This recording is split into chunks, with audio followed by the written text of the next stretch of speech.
احمد بن حنبل نے فضائل میں ابن مسیب سے روایت کی ہے کہ حضرت عمر اکثر کہا کرتے تھے کہ میں اللہ سے اس مشکل سے پناہ چاہتا ہوں جس کے حل کے لیے حضرت ابو الحسن علی ابن ابی طالب نہ ہوں۔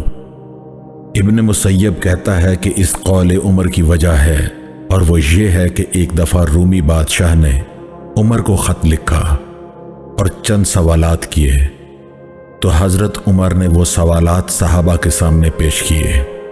کسی نے جواب نہ دیا، تو پھر یہ سوالات حضرت علی علیہ السلام سے پوچھے گئے۔ انہوں نے بہت جلدی اور بہترین جواب عطا فرمائے۔ سوالات پر مشتمل خط کی تحریر کچھ یوں تھی: اما بعد، میرے چند سوالات ہیں، ان کے جواب دے دیجئے۔ وہ کون سی چیز ہے جسے خدا نے پیدا نہیں کیا؟ وہ کون سی چیز ہے جو اللہ کے علم میں نہیں؟ وہ کون سی چیز ہے جو اللہ کے پاس نہیں؟ وہ کون سی چیز ہے جو تمام کا تمام منہ ہے؟ وہ کون سی چیز ہے جو تمام کا تمام پیر ہے؟ وہ کون سی چیز ہے جو تمام کی تمام آنکھ ہے؟ وہ کون سی چیز ہے جو تمام کی تمام پر ہے؟ اور وہ کون سا شخص ہے جس کا کوئی قبیلہ اور خاندان نہیں؟ وہ چار کون سی چیزیں ہیں جو رحم میں نہ تھیں؟ وہ کون سی چیزیں ہیں جو سانس لیتی ہیں لیکن اس میں روح نہیں ہے؟ نکارہ جب بجتا ہے تو اس کی آواز کیا کہتی ہے؟ اور وہ کون سا درخت ہے کہ جس کے سایہ میں کوئی 100 سال تک چلتا رہے تو اس کا سایہ ختم نہ ہوگا؟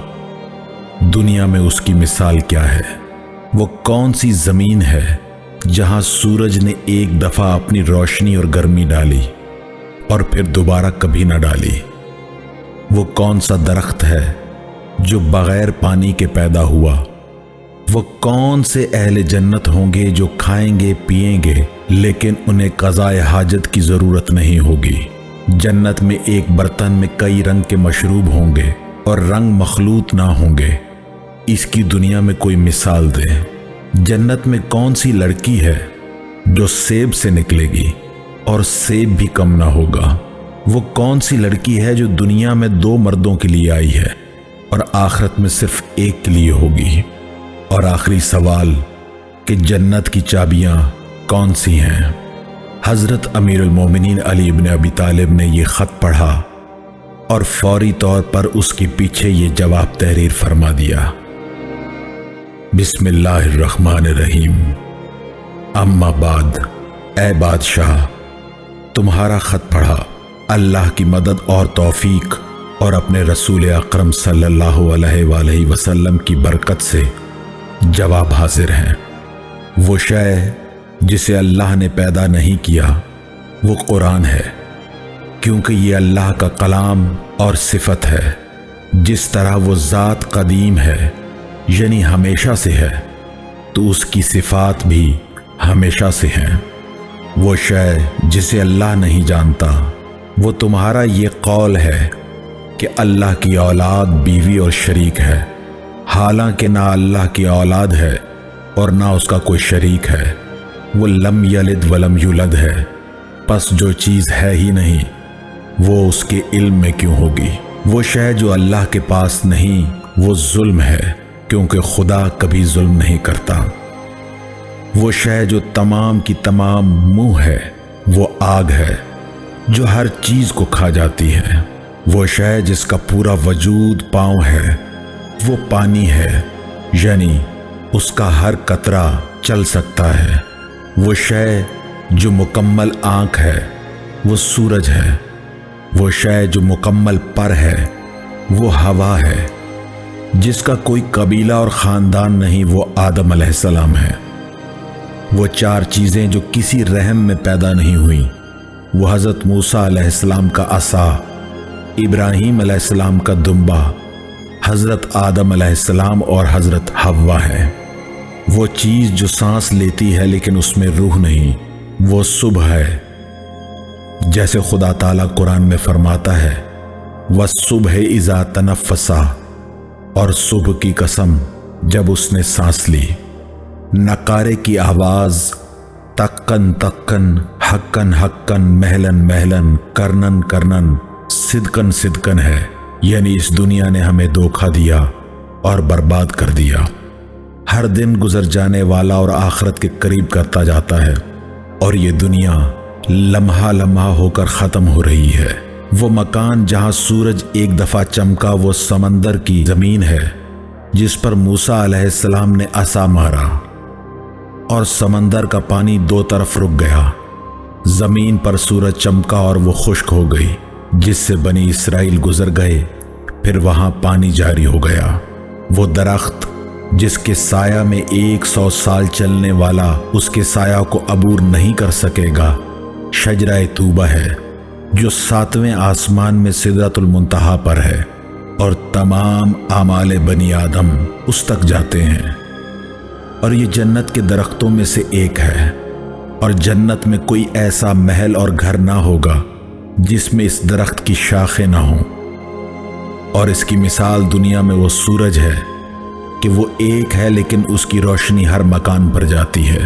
وہ درخت جو بغیر پانی کے پیدا ہوا، یونس نبی علیہ السلام کے لیے پیدا ہونے والا پودا ہے جو ان کے لیے معجزہ تھا، جیسا کہ خدا نے فرمایا ہے وَأَنبَتْنَا عَلَيْهِ شَجَرَةً مِّن يَقْطِينٍ۔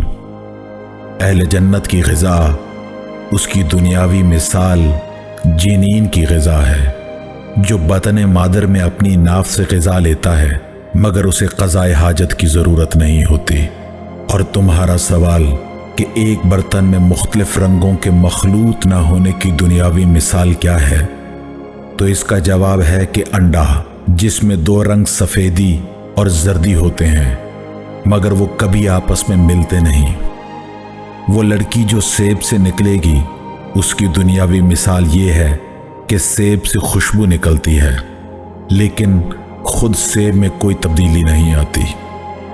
وہ لڑکی جو دنیا میں 2 مردوں کے پاس ہوگی اور آخرت میں ایک کے پاس ہوگی، تو وہ کھجور کا درخت ہے جو دنیا میں مجھ جیسے مومن کے لیے بھی ہے اور تم جیسے کافر کے لیے بھی، لیکن یہی کھجور کا درخت آخرت میں صرف میرے لیے ہوگا، کیونکہ یہ جنتی درخت ہے اور تم جنت میں نہیں جاؤ گے۔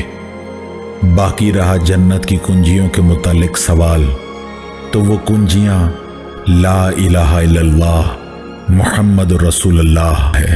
ابن مسیب کہتا ہے جب قیصر روم نے خط پڑھا تو کہا کہ یہ کلام سوائے نبوت کے گھرانے کے اور کوئی نہیں لکھ سکتا۔ پھر پوچھا کہ یہ جواب کس نے لکھے ہیں، تو اس کو بتایا گیا کہ یہ رسول اسلام کے ابن عم حضرت علی علیہ السلام نے لکھے ہیں۔ اس لیے قیصر روم نے حضرت علی علیہ السلام کو یوں خط لکھا، اما بعد۔ آپ علیہ السلام کے جوابات پر مشتمل خط پڑھا اور میں جان گیا کہ آپ نبوت کے اہل بیت اور رسالت کی کان ہیں۔ آپ کی شجاعت، آپ کے علم کی تعریفیں دنیا میں مشہور ہیں، لہٰذا آپ ذرا اس روح کے متعلق وضاحت کر دیں جس کا آپ لوگوں کے قرآن میں یوں ذکر ہے وَيَسْأَلُونَكَ عَنِ الرُّوحِ قُلِ الرُّوحُ مِنْ أَمْرِ رَبِّي، تاکہ میں آپ علیہ السلام کے مذہب سے اچھی طرح آگاہ ہو سکوں۔ حضرت امیر المومنین علیہ السلام نے جواب لکھا، اما بعد، روح ایک لطیف نقطہ ہے اور شریف روشنی ہے، اور یہ خدا کی اپنی صفت ہے اور اس کی اپنی مرضی و منشا کے مطابق ہے، جسے خدا نے اپنی ملکی خزانوں سے نکالا ہے اور اپنی قدرت کے تحت ساکن کیا ہے۔ یہ روح اللہ کے پاس تیرے لیے ایک واسطہ اور سبب ہے، اور اللہ کے لیے تیرے پاس امانت ہے۔ پس جب تو اللہ سے اپنی چیز لے لیتا ہے تو اللہ بھی تجھ سے اپنی چیز واپس لے لیتا ہے۔